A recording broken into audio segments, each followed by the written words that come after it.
Welcome to another fascinating episode of Body, Mind, Soul with our host, Dr. Jim Polikoff. Regardless of your age, our motto is you are never too old to be young. And now to our host. This is Dr. Jim Polikoff, and thanks for joining me for another edition of Body, Mind, Soul. Did you know that color can heal your life? Yes, you heard me correctly. Color can heal your life. And to prove it, you'll be meeting my guest for this episode, Dr. Deanna Minich. Dr. Minich is an internationally recognized teacher, author, scientist who has over 20 years of experience in the fields of nutrition and functional medicine. She is currently the president of the American College of Nutrition. She's authored 6 books on health and wellness, and she's the originator of the Rainbow Diet, which you're going to hear more about. It's very exciting. So here we go. Welcome to Body, Mind, and Soul podcast, Dr. Minich. It's an honor to have you. Why, thank you. Thank you for having me, Dr. Jim. All right, no problem. In any case, I understand as a teenager and into early adulthood, you encountered a myriad of personal health issues. So this led you to wanting to learn more about your body. Tell us about that period of your life. Oh, it was tumultuous. I guess, what teenager doesn't have tumultuous times? But for me, I grew up in a home with, I would say, very strict, very restrictive parents, and perhaps a little bit more than normal. My father was a Chicago police officer, and my mother was really into health and nutrition.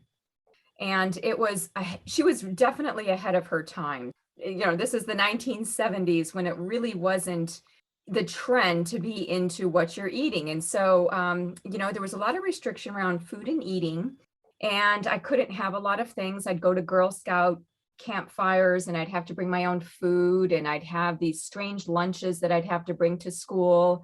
You're a sort of an unusual individual with your friends then, huh? I was very unusual. Although now I look back thinking that, wow, my mom did something that was really revolutionary. And I thank her for it now. And I'm really glad that she did those things. But at the time, I was, I am a bit of a sensitive, emotional person. And I think that it affected me emotionally. And as you know, psychoneuroendocrine immunology, right? That's the a influence mouthful. of the mind. And because this was so emotionally tumultuous, what ended up happening, I think, is I had a lot of health conditions. I had a lot of gut issues, skin issues, reproductive. I think that those were my areas where I experienced the most. So I had endometriosis from a very young age. So that's an inflammatory condition of the uterus, kind of continuing on from kind of a family history pattern in that respect. But I began to have this pattern of disordered eating. I would binge. I liked sweets. I couldn't have things like cookies and cakes. And so I would binge on those things. I would take my allowance. I would take my newspaper delivery money, and I would just use that money to buy candy. So you sneak out of the house and buy some candy. Yeah, my mom did not know. And she found out later, though.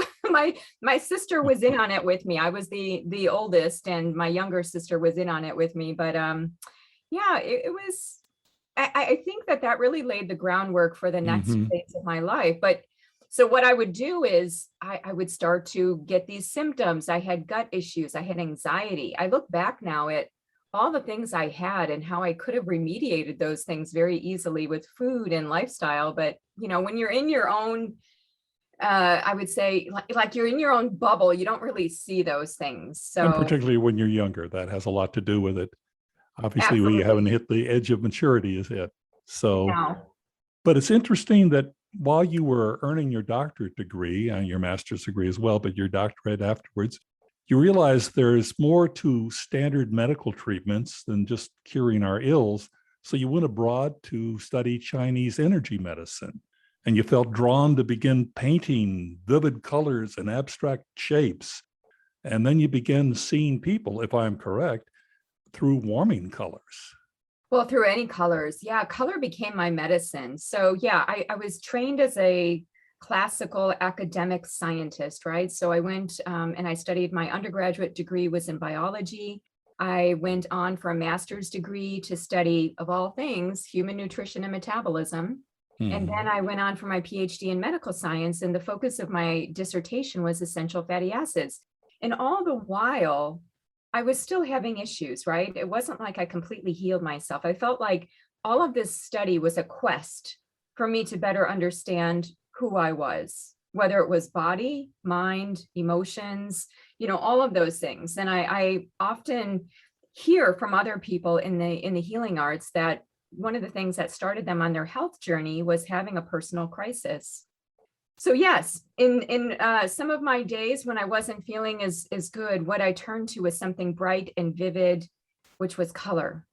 Now, did that lead you to painting? Is that how you really became absorbed with colors? Well, no, not directly. So I remember I was having, it was kind of a rough weekend, and I was doing lots of research in the lab. This was during my PhD. And I was just working too hard, working too long, working too hard. And I went up to the art store in the town that I was living in, and I just decided to buy some paints. I decided to buy paper. And I don't know, it was an intuitive process. It wasn't like color just arrived. It was like I decided to do something else to get out of my own way, so to speak. So I started painting, and I would put these bright, vivid colors on large pieces of paper. And in the home that I was living in, I almost felt like colors were feeding me in a way. It was like what I was doing was looking for other means. And as a scientist, we're always looking at patterns. We're looking for the truth. And I began to explore other things like yoga and energy healing, intuitives, people to help me to figure this out. And so the art and painting came by way of that whole process. Interesting. All right. So when you picked it up, I mean, the thing that I noticed, that I read about you at least, correct me if I'm wrong, but you actually begin seeing people through warming colors. How did that work? Well, I had a sense of, it's interesting because here I was kind of in my darkest days of not feeling particularly motivated, feeling depressed, feeling anxious.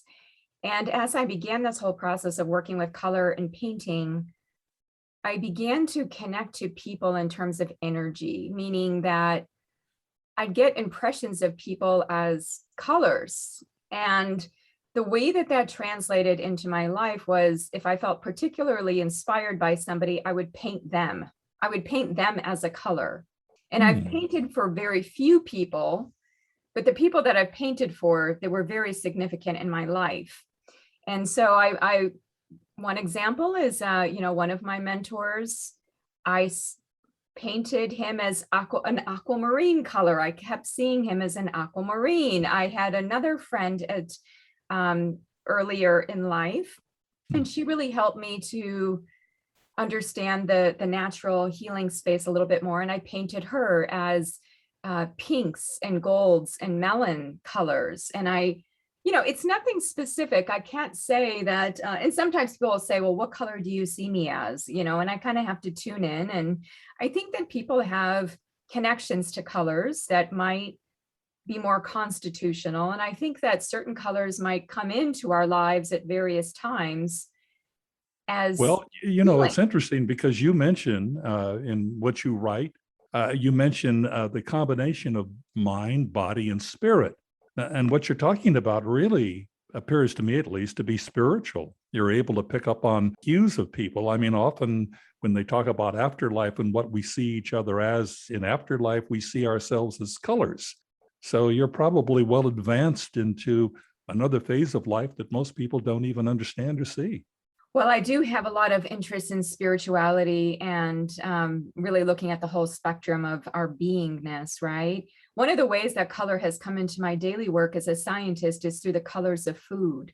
And the way that I look at colors is that nature has a particular rhyme and reason for these colors. And if we can tune into those colors, we tap into the functional signature of those foods. So when I think of red, when I look at the literature on red and the feeling of red is urgent, emergent, it is passionate.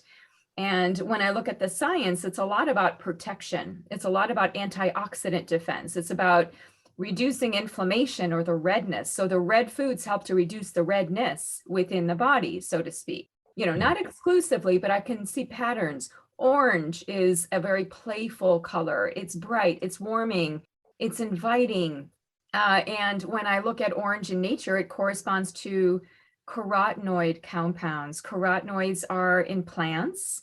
They are what goes into our body and also help to protect us, but they seem to have a little bit more of a reproductive health function. Antioxidants as well. Exactly, but a different kind of antioxidants than the red kind. So the orange kind seem to be more fat soluble. So they go into different parts of the body, right? And there are about 700 different carotenoids, and they're different colors. Some of them are red, some of them are orange, some are yellow. So I see that there's a color code to food in my perspective. With my background in nutrition, my background in food, I began to see that with colors. And even how we use colors in our environment to prime our psyche. What kind of day do we want? Do we want, like today, I have kind of a green-brown color on. I want I want a grounded color today. I want something that feels rooted in earth because I know I have a lot of things to do this week. So you woke up and that's what you felt like, is something greenish, something in a dark green color of some kind. Correct. I feel out colors. Colors help me to gauge my feelings. Most of us are directed by our emotions. They prime our behavior, our decisions. And one of the ways that I can speak the language of my emotions is through color. How do I feel today? I even have my wardrobe divided by colors. It's all in the rainbow.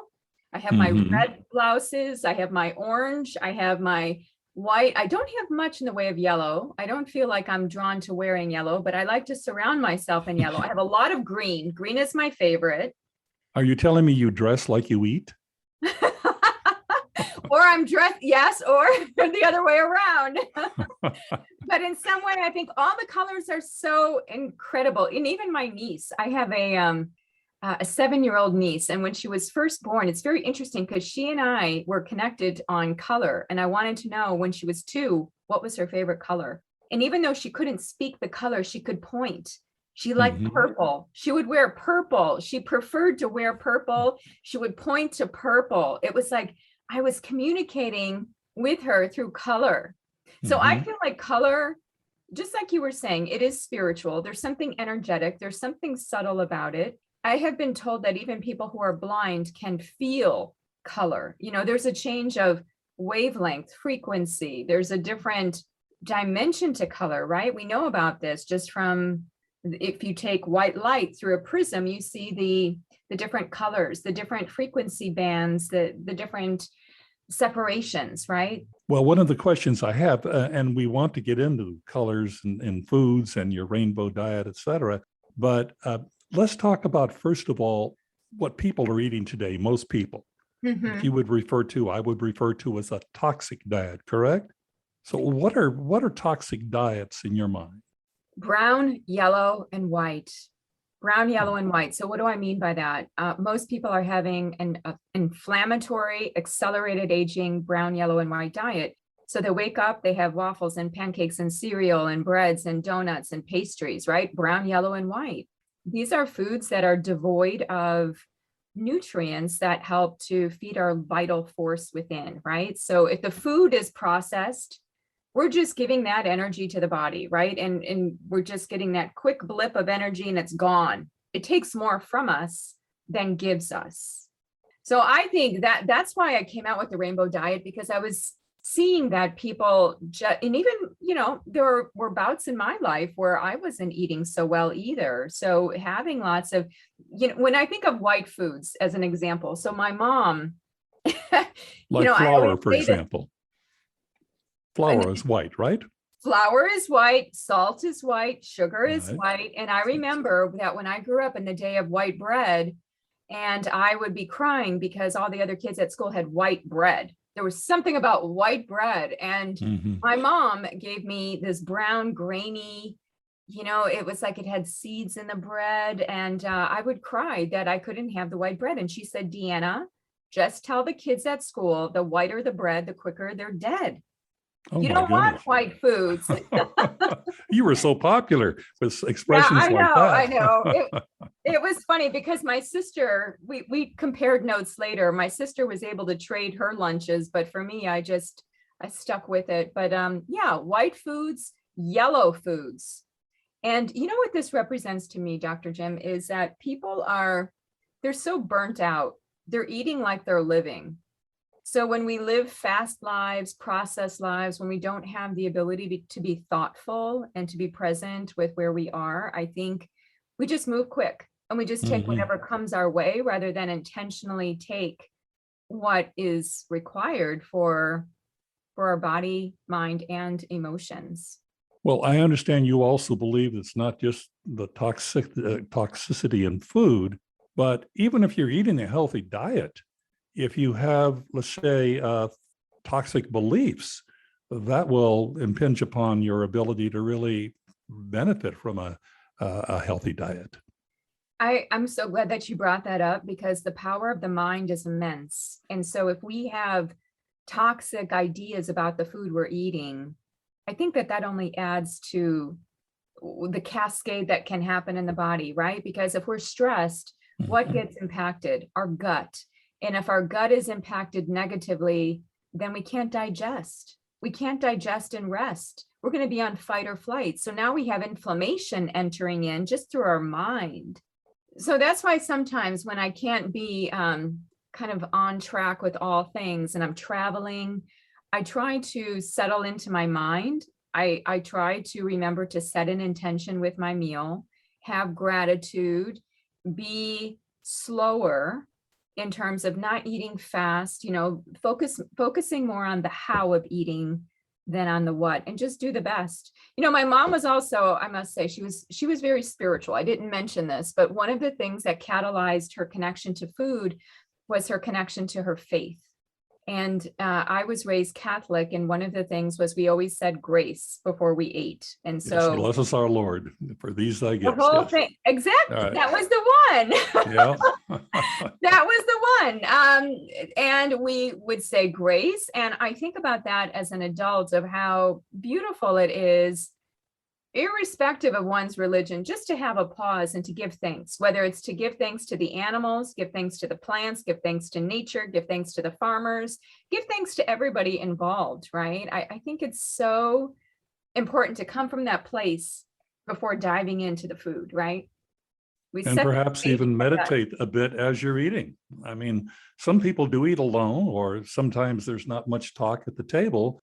It almost, gives you an opportunity to slow down and think about things and contemplate. And obviously your food is digested more easily. Agree. And now you mentioned Chinese medicine. Now, one of the things, I didn't study it outright, but I just as an interested person, I was curious. So I read a lot of books, and I read a lot of books on Ayurveda, which is the East Indian form of medicine, right? And I was seeing that in these traditions, there was so much focus on how we ate, the elements of what we're eating: earth, air, water, fire. So when you sit to eat, it's like coming into that alignment with the elements, with life. I mean, it's really pretty amazing to think of how we eat food and how often we take it for granted. Mm-hmm. And how often we're in a hurry when we're eating. And of course, that's as bad food. Yes, because it hurries along that digestive process. We're not chewing well, then we put more burden on our digestive tract. And now you had also talked about the toxic diet. One of the aspects I'm not addressing, but it is something that I do focus on when I'm teaching health professionals, is the toxicants in the environment that are circulating that make their way into our food, air, and water. Mm-hmm. I'm glad you brought that up. Yeah, so that's a whole other realm, and that is more the heavy metal components. So things like mercury and cadmium and lead. Then we think about things like plastics and phthalates and parabens. We think Well, about it's in our soil too, obviously. And that's obviously where our food grows, much of our food. Yes, correct. And so now we displace the important things in the soil, like the microbiome of that soil or the minerals. Lately, I've been really intrigued with minerals. So minerals like calcium, magnesium, iron, selenium. There are so many of these minerals, and typically we get them from the soil. but because our soils are depleted, and I just saw 2 papers that were published not too long ago showing that if you look decade after decade, we're going down, down, down, down, down in terms of nutrients in the soil. And just like you said, we're replacing with these toxicants and other things that are landing in it just by way of being in the air, being in the water, it comes down. So it's, we all need to pitch in. You know, we all need to be concerned and be taking steps towards a better planet, because that means a better body for us long term. I agree 100%. So correct. Now, you say there are 3 things that I found interesting. You say, think in color, eat in color, and let's begin with, and live in color. So let's begin with thinking in color. Thinking in color, positive thoughts, being open and receptive, not closed down and contracted. To what we were just talking about, how our thoughts, our energy in that moment it's changing our physiology, right? So think in color, vibrant thoughts as much as we can. Not to say that we ignore the things that are painful in life, but you know, at least for me, I can only speak of what I do. So when I'm thinking in color, I'm always trying to reflect on how am I growing? How am I growing from this experience? What can I learn? So that is thinking in color, trying to see what's the phrase, you know, seeing life with rose-colored glasses. Right. Right. So thinking in color, seeing in color, trying to see and think about a situation. That's so then when you're eating in color, it's the same perspective.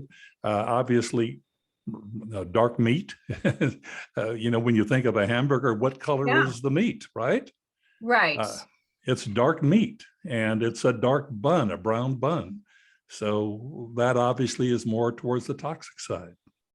Yes, it's not balanced, correct. And not to say that brown and yellow don't have their merit, but it's imbalanced. It's not harmonized with everything else that we need to take in. So if we miss, let's just take blue purple foods like blueberries and plums and blackberries. A lot of those grapes, yes, the grape skin, high in resveratrol. If we're missing those foods, we're missing out on what they can do for the body, which if you look at the literature, primarily we see a connection with the brain, with the mood, with cognitive health, with memory, with learning. So then we have a gap. We have a gap. So it's not that brown, yellow foods are bad, because I don't want people to think of them as bad, but what if there was an avocado on that burger? It could change the whole dynamics of that burger in the body if somebody chooses to eat that burger. And now where does that come from? There was actually a study done by Dr. David Heber at UCLA some years ago. And I always go back to this study. I love his work. He's really into color as well. And he did this study where he had people eat a hamburger. You could see how the inflammatory cytokines went up in the blood after the meal. So inflammation went up. But when you put half of an avocado on that burger and do the same study again, it flatlines the inflammation. Well, that's very interesting. And I'm happy to know, at least I stopped eating hamburgers years ago because I find that veggie burgers are just as tasty if you do them correctly. And I almost always have a veggie burger with a slice of avocado. So very nice. You're so right. That's great. That's great. And you know, I think we always have to meet people where they're at. Everybody's on a different place of their journey. Certainly. And I have, and you know, in this field of personalized nutrition, you know, the American Nutrition Association is an organization that I've been involved with for many years. And one of the things that they advocate is that everything is personalized, right? That what is good for one person isn't good for all. Like somebody was just asking me about goji berries. Now, goji berries, you look at them and you would say, well, it's in nature. It's red. Wouldn't that be good food? But they're also part of the nightshade family. So they may not be good for everybody. Maybe if somebody has a nightshade sensitivity, they might not want to have goji berries in high amounts or in any amounts. Right. Well, the other thing you mentioned, and I'm really curious about this, what do you mean by live in color? Well, if you think of, so I'll give you an example. Like I have this program, it's called Whole Detox, and it's all about color. So every 3 days we move through a different color and a different way of eating. And what I noticed from people eating colorful foods and paying attention to color was that they literally began to live a colorful life. They became aware of the colors around them, of the colors they were wearing. I remember one woman in the group, she worked in a cubicle. So it was all gray. And what she began to do by way of going through the whole detox, she woke up to color and she began to live in color, and she brought a colorful banner to work to dress up her gray colored cubicle. There was another woman who had this smoky gray kind of sofa at home. So she changed up her living room. She began to live at home in color. And if I think of, if color is so powerful on our psyche, right? Our psychology is changed through color.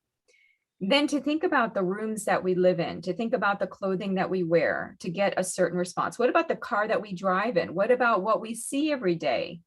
And often a drab color has something to do with your somewhat drab personality. And people wonder why they feel a bit drab about things. But I understand what you're saying. Yeah, I think it all adds up. And some people don't even realize it, but they are drawn to certain colors. And I know for me, the color that you are drawn to is bringing something into one's life, some kind of recognition, awareness, and maybe even healing. The color that we are least drawn to is perhaps one that also needs exploration. So just to give you an example, and I'll ask you what your favorite color is. For many years, especially in my 20s, I did not wear orange. I couldn't wear orange or pink. I didn't like those colors at all. They were too feminine for me. They just felt too playful. I wanted something more scientific and navy blue and beige and white and black and brown, something more, I don't know. It just had to feel a little bit more scientific. Yeah, scientific. That's and why how you envisioned yourself. But it's interesting. Why is science not connected to orange and pink in my mind? I don't know. So this is I find it, some things I would just do intuitively. And I started painting in orange and pink. Everything I was painting was orange and pink. And it was almost like it was uncontrollable. I wouldn't wear those colors, but I would paint them. And I realized that orange. Because you were missing those in your life. I was missing those. Exactly. I was polarized. I was removed from those colors. And then that was also part of my waking up to color experience in my late 20s into my early 30s, where I realized, and now I love not orange so much still, but I do like pink. I've moved into a pink phase of my life. So like just this whole past weekend, I love kind of like a soft pastel pink. I would have never worn this color in my 20s. It just wasn't part of my wardrobe, but now I feel drawn. Maybe yellow is the color I need to have more healing with now, because yellow, it feels like I'm burning bright. I think that yellow is a color we all love. It's radiant. It's like the sun. But if we're not careful, we get burnt out, right? And we have to be attentive to that. That's a very good point. And I guess we should stress that it doesn't necessarily have to be bright colors in someone's life to enjoy, be happy personally. I mean, obviously it could be calming colors. Yeah. And some people are opposed to colors for various reasons. You asked me about my color chart, you might say spectrum. I stayed away from brown. For years, I stayed away from brown. Why? Because when I was in parochial grade school, we had a brown uniform, brown sweater, brown pants. And, after a while, I said, I don't want anything else to do with brown. I've got to go completely different. Only in the last few years have I been able to accept brown again. But in any case, that's me. Everyone has their own individual reason for, the colors they like or don't like, whatever the case might be. So you can almost enjoy any color, and it really doesn't deflate your personality. You could make it a vibrant color, even though it might be a darker color. Absolutely. I'm so glad that you said that, because there is a spectrum for each of the colors. So with brown, it might be a beige, tan, more of like a sunflower seed brown, or even a rich, deep, earthy hue of brown, right? I actually had those same uniforms. Oh, did you? You had they brown? Were plaid, although I think the boys had like the solid colors, but the girls had like this romper looking kind of dress jumper thing that was brown plaid. So I Right, know as I exactly recall, what you're that's about talking right. Yes, exactly.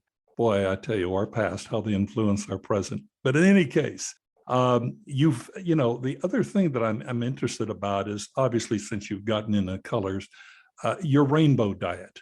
Why don't we talk a little bit about your rainbow diet? That's really fascinating to me. Sure. Well, it's part of the, it's not that I'm an advocate of any particular diet, but I do think that people, when they think of their food, they think of the word diet. So I was trying to reflect on how do we create this vibrancy in our food? If we want vibrancy and energy in our lives, let's start with our food, because that'll wake us up on the inside. It'll wake up our inner rainbow, so to speak. And because people are having a lot of brown, yellow, and white foods, 8 out of 10 Americans have a gap in phytonutrients and colors. And I do think that regardless of how people eat, whether keto, paleo, vegan, vegetarian, whatever people want to call themselves, the common denominator through all of us is plants. Plants, True. to me, are a divining rod of intelligence from nature. So when we eat plants in our environment, it has compounds that help our bodies to function better. It can help to modulate the body better. So it doesn't matter how we eat. Even if we eat a lot of plants or a little bit of plants, there's something about plants. And I do think that they're very helpful in our healing process. And as a scientist, if you look at the literature that's been published on nutrition, we can arm wrestle dairy, we can arm wrestle meat, we can arm wrestle soy. I can find as many studies to support as I can to say that you shouldn't eat certain foods. But when it comes to fruits and vegetables, it's pretty, there's no arm wrestling going on. It's pretty solid data. Well, there's a real balance. You have your green leafy vegetables, you have your vibrant, bright fruits. I mean, it seems to be a harmonious balance there. Exactly. And, when a plant is stressed, that could be a good thing for us, because if they don't have insecticide, pesticide, herbicide, they have more stress in their environment, which makes them make compounds that are better for us. Whereas if an animal is stressed, that leads to compounds in that animal's body that aren't potentially so good for us. So stress to a plant can translate, and that's why we have organically grown food. Why is organically grown food better? Is it because it doesn't have insecticides, pesticides, and herbicides? Well, yes. Mm-hmm. It also has different other stress-related metabolites that plant has created that can be good for us as humans. It's interesting. Now, as part of your rainbow diet, you discuss your 7 systems of full spectrum health. So that ties into the rainbow diet, correct? Correct. So when somebody looks at the book, The Rainbow Diet, what they will see is that there's a questionnaire. There are questions that go through each of those 7 systems. So what I did was I took 7 colors, connected those to the 7 body systems, connected those 7 body systems to certain groupings of food, one of which is the colors of food in each of those categories. So when people do the rainbow diet, what I'm hoping is that they're waking up to thinking, oh, number one, I'm not eating the rainbow, or I'm eating the rainbow, but not the kind of rainbow that I really need. So not the candy. I'm not talking about the artificial colors. I'm talking about nature-made colors, right? So not the dyes and not all of the synthetic agents that make things. In fact, you can already see that color is such a powerful force. And that's why a lot of those foods we are drawn to, it's sugar and color, and it just keeps us connected. So it's meant to help people to understand where is their color deficiency. When they do the questionnaire, it brings in the body, it brings in how the thoughts are, and it helps to get them better on track. And what people can do is they can read each of the chapters on each of the colors, or they can just dive right in and say, okay, 7 days in a week, 7 colors in a rainbow. I'm going to focus on first day is red colors. I'm going to see how that feels. Second day is orange. Third day is yellow. They can do a little mini rainbow diet. People can choose whatever color sequence they want. Absolutely. It's all an individual choice as opposed to be regimenting to a certain diet. Correct. And one of the other parts of this to bring out is the art of eating. So often we think of the science of eating, the fear of eating. I think about my past. You asked me about how I grew up, a lot of restriction with eating. A lot of people have a lot of fear when they're eating. They think, oh my gosh, does it have gluten? Or will I feel good after I eat this meal, right? A lot of fear. What I'm trying to do with the rainbow is to bring in the art, the play, and not so much the head, but the heart. I do think that the heart of eating, if we can connect to it emotionally in a fun way that includes color. And if you think about color, Dr. Jim, if you think about kids like color, teenagers like color, adults can connect to color, older adults can connect to color. So I can have an 85-year-old talk to an 8-year-old and they can talk about color. And even though there may be a certain diet that's out there that's more complicated, the rainbow is simple. It's the common denominator for everybody, whether man, woman, child, elder. I mean, I kind of feel like I'm more into the unity of eating rather than the division that comes across with all the diets. I like that, the unity of eating. And you talked about color. I mean, it's all part of our heritage. I mean, you go back to what influences us children, oftentimes Disney movies, Bambi, Snow White, and they were all very colorful movies, all with a wide spectrum.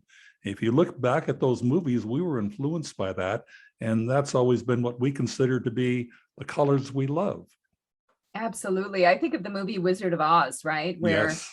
We go especially when it was colorized. Exactly. And how powerful that was. And right. I don't even think we realize how potent colors are in our everyday environment. So if we're driving a car, we've got the stoplight system, right? Red, stop, yellow, yield, green, go. We have a stop sign. We have nature with a lot of green. We might have the ocean that is blue. We constantly have color inputs that are informing us. And, it's interesting because I do ask people, well, what colors are you drawn to? Many people are drawn to green and they tend to eat green foods. That doesn't always work out, but it's just interesting that you had mentioned warming colors before. So when I think of warming, it's red, orange, yellow. Cooling would be green, blue spectrum, purple. And people tend to like those cooling colors a lot, is what I have found. Well, and I love your concept of color. And I do want to point out to our audience that when you're talking about the 7 spectrums of color, they really need to go to your website to understand this, because on your website, you have a chart that actually shows this. So I want our audience to pay special attention to your website, which is DeannaMinich.com. And your last name is spelled Minich. So that's DeannaMinich.com. And when you download it, when you go to this, you can download that chart. And when you download the chart, you know exactly what Dr. Minich is talking about. So I think that's important. And I was also going to point out, just in case you don't have a pen or paper handy, our audience knows very well to go to our website, which is bodymindsoul.podcast.net. And you go to that and we'll have also all of Dr. Minich's information there. So one way or the other, you have to see this chart to really have a comprehensive understanding. Yeah, the chart, you're right. I do give that away for free on the website. It's just a downloadable PDF. It's also in my whole detox book. It's my operating system. It's how I think, right? To think of each of the colors, how it connects to the anatomy, how it connects to physiology or function of the body. What are the foods? How do we live? And so when some people do the questionnaire, let's just say that they come out where the yellow part needs some healing, right? And so what I do, if you're wondering, like, how do we go from the chart into making a change? Because it's nice to have a pretty chart. I'm very interested in how that chart takes people further into changing their lives. So let's just say that somebody opens the Rainbow Diet book, they do the questionnaire, they come up high on yellow, which means that there needs to be some balance in yellow. So then I encourage them to look at their work-life balance. Maybe they're too stressed. They might have digestive issues. So yellow correlates to the fire element. It's how we burn. We can burn for energy, ATP, needing to feel vitalized, inspired, or we can feel burnt out, overworked, where we have no energy, we're fatigued all the time. So within each color, there's a spectrum. So there's a spectrum of its optimum form and then its depleted form, right? And when I have had people do this questionnaire, I've had thousands of people do it. And I even have a way that you can do it online. If you just go to my website, you can see it from there. 80% of people, this is a general estimate, have an imbalance in the yellow system of health, which is why I always like to bring it up. Interesting. So, yes, yellow. Again, fire. So this is in our solar plexus. So it's digestive, it's stomach, liver, pancreas, small intestine, all of the organs that are burning bright. We need them to burn bright, because if they're not burning bright, we're not getting the digestive process moving in such a way that we can actually get the nutrients we need for energy. And what is one of the biggest issues right now in terms of health? It's gut issues. Mhm. So many people that now they're waking up to being bloated, gas, pain, reflux, Exactly. constipated, whatever it is. There are so many gut issues. And if our gut's not right, our whole being's not right. I mean, we could say that about anything truly, but I think that lately there's a lot of attention on the gut. And in the 7 systems of health, that correlates to yellow, making sure that we have healthy yellow foods and not processed carbohydrate yellow foods like donuts and cakes and candies and breads. So many breads that people are eating. Better to eat yellow squash. Yes. In fact, I just made yellow squash last night because it's the season. So we had butternut squash, which is kind of a yellow orange, high in carotenoids. Other yellow foods that would be good would be ginger and lemons and squashes, like summer squash, even if it's a different time of year. Quinoa, which is a yellow, but higher in protein and less in the starchy starch, right? Like where it's more processed. Good suggestion. Yeah. So I have another question. I mean, it ties right into this because, you offer an interesting journey and you call it 21 Days of Creativity to Change Your Life. I know that ties into what you've been talking about. Tell us exactly what this program is about, or generally. I do think that 21 days is like that magic number of days we need to start to affect change in our lives. And so I have a 21-day whole detox program with all the colors, with eating the different colors in the rainbow. So there's that. I also noticed that creativity is something that many people, they kind of push away from creativity. They usually say, well, I'm not an artist, or I don't have any time to be creative. They feel like it's a waste of time.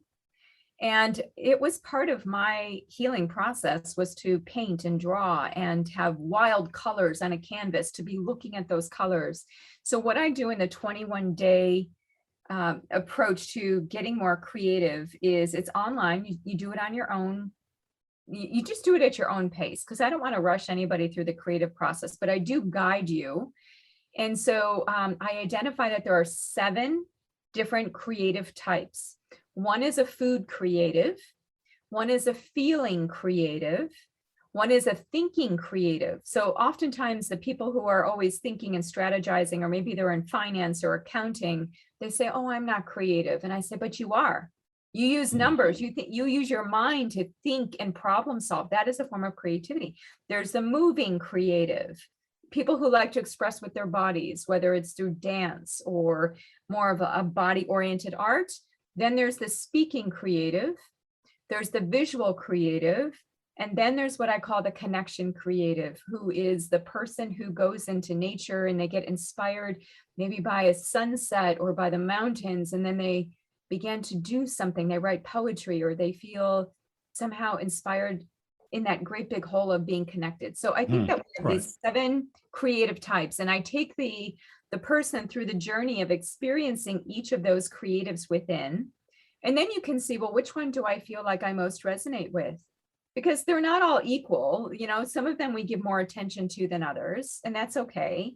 But the goal of that program is to bring out our creative abilities, and creativity is connected right there with healing, in my opinion. Within a 21-day period of time. Correct. So every 3 days, a new creative type to explore with different activities. Mhm. And they can find this. They can come to your website, if I'm correct, and they can, you can enroll in your 21 days, I'm assuming? Yeah, I Yeah. think it's only like $21 or something like that. A lot of these are very low price point. So it just requires that the person shows up and does the work, and 2 trips to Starbucks. That true? That's With all right. That's their right. pastries and bad coffee. I'm sorry, I won't get into that. But in any case, no, that is fascinating. Now, since we're kind of at that time frame, I want to ask you about the books that you've written, because you've written, I believe, 6 different books. Of course, your Rainbow Diet is your centerpiece, but tell us a little bit about the books that are out there that you've authored. Yeah, so I do have 6 books, and the latest one that I wrote was The Rainbow Diet. Before that was a book called Whole Detox. Now the name is a little bit, well, it kind of leaves much to the imagination, but Whole Detox is the 21-day program that is all about color. It has Okay. recipes in it. So the Rainbow Diet is a little bit lighter on recipes, but the Whole Detox book has a lot of recipes, 21 days, has a vegan option. It has an omnivore option. So you choose how you want to eat every day. I see. So you're not stuck to vegetarian, especially if you're a meat lover of some type. You have the diets there in that particular book, the Detox Book. Correct. Yeah. Within Whole Detox, the only thing that I'm bringing in is plants to both. Different colors of plants every day. And so a lot of people like that book because it's pretty thick. It goes into, every chapter is about a color, what that color means. How do you heal using that color? And then you're walked into the 21-day program with all of the recipes. And it's not just recipes, it's also emotions and thought exercises, small movements that you can do, physical movements, affirmations, visualizations, and meditations. So every day it's like a menu of 7 things for the 7 systems. Well, I'm sorry, I didn't mean to interrupt. I wanted to say that also on your website are the books that you've mentioned. And also our audience needs to know they can find the same information on our website, because we're going to be sure to publish it. I think it's so important that we know. But now we're looking at a time factor, unfortunately, as always. And thank you is such a limited expression as far as what you've contributed. I mean, there is such a wealth of information. When I went to your website, I want to go back to it again and probably again after that, because there is so much there. So I'm really urging our audience to visit your website, which is Deanna Minich, MINICH.com, or of course, come to our website. But in any case, thank you again so much. As I say, thank you is limited. You've been wonderful in what you've had to share with our audience, and we deeply appreciate it. But in any case, and hopefully you might even consider joining us again, where we can get back into it, where people get to know a little bit more about you, at least our audience, and then we can get into some deeper exploration, maybe the spiritual side a little bit more. That'd be lovely. Thank you so much, Dr. Jim, for having me. It's been great talking with you. I can tell we're on the same page. We're in the same wavelength. We certainly are. And again, remember her informative books and what she has to offer. She's also has blogs on there. It's Deanna Minich, MINICH.com, or come to our website. And in any case, I'll be right back after this break with an answer to the question, does an apple a day really keep the doctor away? I'll be back. Thank you. Be sure to visit our website for more information about how to access the sites of Dr. Deanna Minich, how color can heal your life, 7 systems of full spectrum health, and the Rainbow Diet. Simply enter www.bodymindsoulpodcast.net and you'll find a wealth of great information. Now back to Dr. Jim Polikoff. Now the answer to the question that I posed before the break. As a certified nutritionist, I strongly urge an increase in fruits for our undernourished population. And I'm especially a believer that fruits, such as an apple a day, can help keep the doctor away. But I refer to a study published by JAMA Internal Medicine, in which 753 women and men ate an apple a day for quite some time. The study reveals that evidence does not support that a daily apple necessarily alleviates medical needs, but it's important to note that the adults in the study needed fewer prescription medications, and that's good news. Plus, apples are about 85% water by weight, so that can help fill you up without a lot of calories. Additionally, the soluble fiber in apples can help prevent cholesterol, and apples also contain potassium, which helps control blood pressure. So for me, I'm sticking with apples. Perhaps maybe with a little bit of peanut butter to favor my sweet tooth, but apples are in my diet just about every day. This is Dr. Jim Polikoff, thanking you for joining us for another episode of Body, Mind, Soul. And be sure to visit our website, bodymindsoulpodcast.net. Until next time, thank you.